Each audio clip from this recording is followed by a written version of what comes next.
Hello, fellow traders. 'Tis I, the Rumpled One. Here's my email address. A few people wanted to know how to get in touch with me, and I said, well, just send an email to me at my Gmail address. But they didn't know that I had TheRumpledOne at gmail.com. So there it is. Okay, let's talk trading. It's Thursday, January the 18th, the year 2018. Horizontal lines. Okay, yeah, I know. I talk about horizontal lines a lot. The reason I'm bringing it up again is a trader asked me what was my favorite template. And I said, I don't have one. I just like horizontal lines. I mean, I have so many templates out there, it's ridiculous. But actually, though, for the indicators, sometimes I'll send out the templates that I use because that way it saves you the time and trouble if you like the screen I have or the chart setup I have. And secondly, it might also show you how to use the indicators because you couldn't figure out how to make the indicator work the way I made it work. Especially on things like the dashboard or maybe TRO HL5. So let's go ahead and look. Oh, by the way, I like to show indicators. You can see here this has one font size, this has the other. So I just put a second version of my notes. I gave it a new indicator tag. The other one says 0, this one says 1. And somehow, I guess in my notes, it's really weird. I had to give it a minus 100 on the Y to get it just where I wanted it. So anyway, that's how I did that. So, and then this one is just using my notes again, but you don't really care about that, I don't think. Money and risk management is something you should care about, because if you don't, you won't be in the trading world for long. So there it is. You know, maybe I'm beating a dead horse, but for those people just tuning in, money and risk management, this is what you need to know about it. Very simple. You pick one of these two equations, you set what your risk is, and then you use these, either this one or this one. As you can see, this is simple algebra here.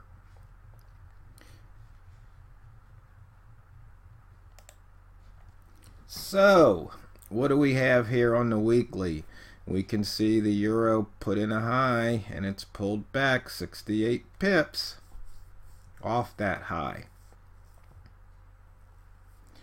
And all the gaps have filled. So remember, this gap hadn't filled. I think the last time I made a video, I wasn't around. Yesterday I was busy doing other things, non-trading things. So I didn't make a video for yesterday, but I gave you two the previous day, so you haven't gotten cheated out of your videos for the week. Anyway, this one filled, and I believe there was another one that hadn't filled, but they're all filled now. So you can see how just playing something as simple as the weekly gap can be profitable, especially if you can't sit in front of the screen, all day, and you just might want to put those trades on and see how they pan out. You can see here you get a lot of winners. So maybe even if you had maybe a loser, I don't know if the loser would overtake the winners or not.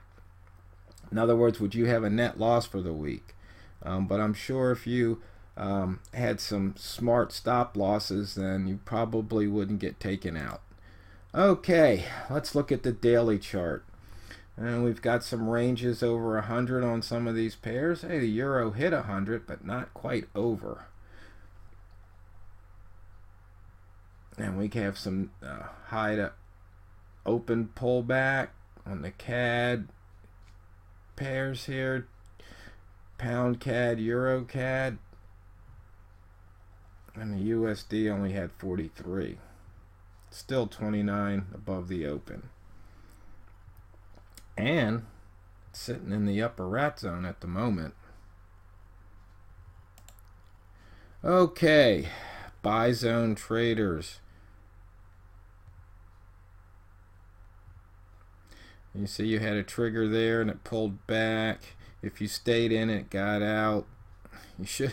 Okay, it gave you a couple opportunities here to turn that trade into a winner. If you didn't take it, that's on you. Right here, trigger low, that would have been a well, here you had your first trigger low. That could have been a winner because it turned around.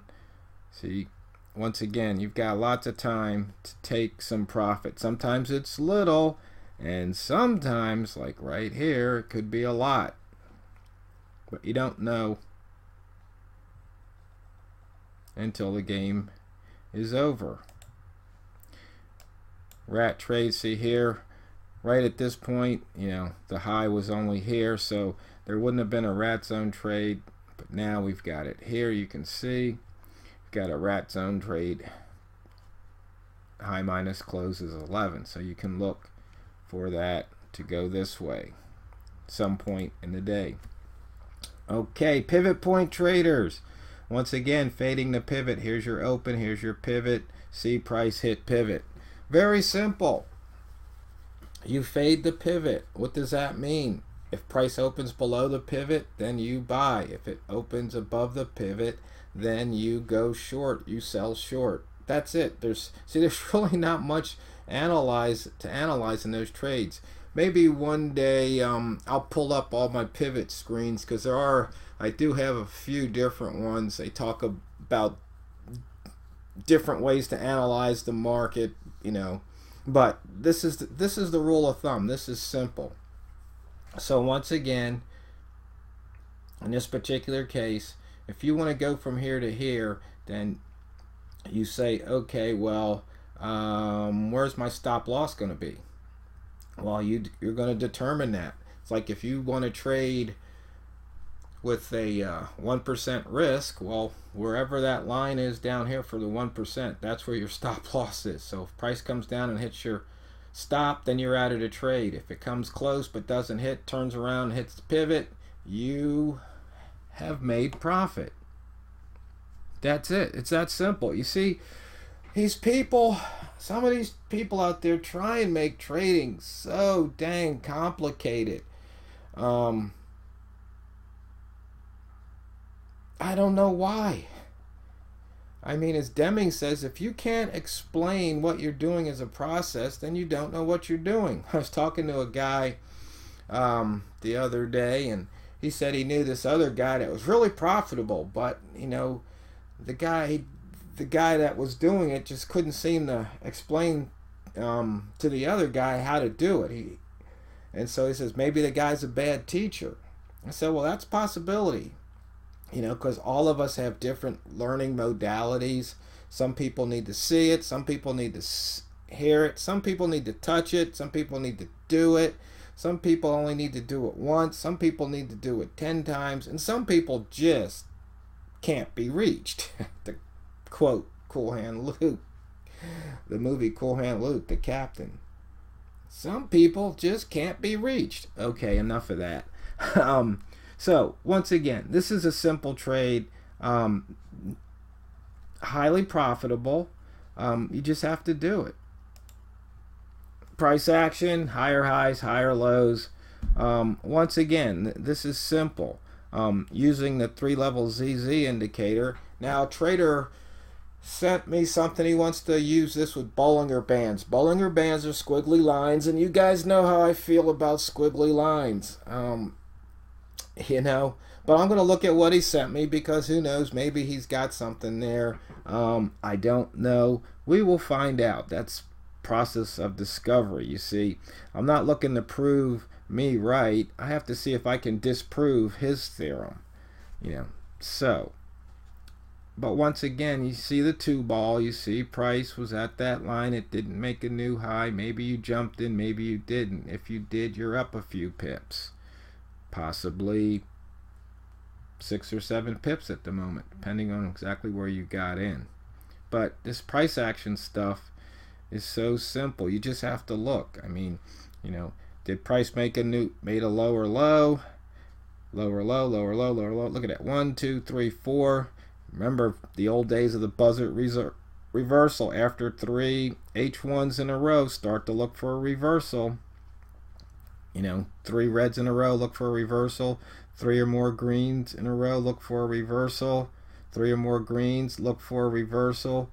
3 or more greens, look for a reversal. This pattern just happens over and over. You can trade nothing but buzzer reversals.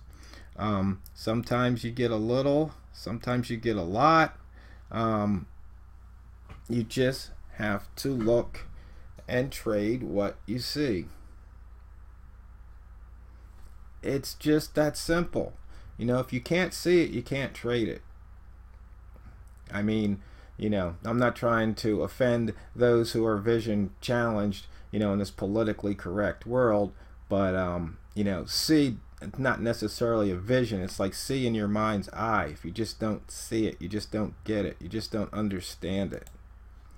Okay, using yesterday's 5 lines from yesterday's daily candle, the high, the low, the open, the close, and I like to throw in the midpoint, or you could throw in the pivot point too if you like, just to see. But see, yesterday's pivot doesn't really count, because the pivot used today is based off of yesterday's number. So you could put in the daily pivot to do it. But once again, you see here, price was down here, right? And then price came up here. It's not that difficult. You see here, price crossed the line there. See, it went there, reversed on you. Maybe you got stopped out and you try it again. Maybe you took some profit. But it's just horizontal line crosses. It's not difficult. Wick zone, once again, that's what we're showing. Price doesn't like staying in the wick, and as you can see, it's coming out. Ditto for down here.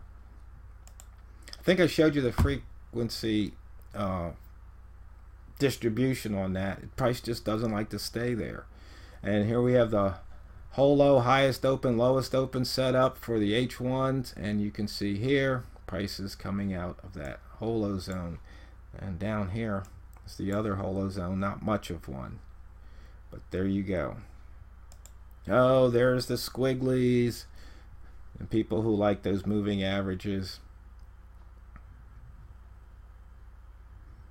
Every time I see charts, it just reminds me of voodoo. It reminds me of somebody drawing circles and pentagrams in the sand, and it's just but if you guys can use it and make profit, who am I to deny you? It just I just don't see it anymore. It's like I just can't believe in it. And so there was a question about continuation trade the other day. So what I decided was, I think I answered the question, but I've got my price travel analyzer.